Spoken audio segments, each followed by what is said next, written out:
Hi, I'm Harrison Newman and I'm the workshop coordinator for 3D Wood and Plastics. So here you can learn a range of processes from wood turning, vacuum forming, steam bending, green wood carving and so on. But if you want to come here with a basic plan, I can show you how to make anything you like. So for you to be able to come and use the workshop, you first need a health and safety induction. So what you'll do then is learn how to use the bandsaw, the disc and belt sander, the fret saw and the pillar drill, the main pieces of equipment that you'll be using when you come and visit.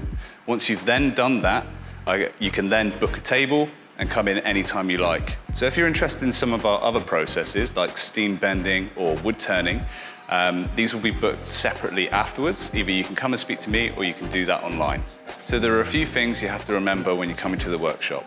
First of all, your hair has to be tied back, and if it's very long, it has to be tied back and up. So the shoes that you wear are really important. Now, we would love it if you could all wear steel toe cap boots, but that can't happen. As long as your toes aren't exposed, that's perfectly acceptable. Just no flip-flops or sandals. Our current capacity in the 3D Wood and Plastic workshop is 13, and it can't exceed that. So if you're visiting to use the spray room, we have specialist disposable masks. So if you want to come and visit the workshop or have any questions, just send me an email or pop into the workshop.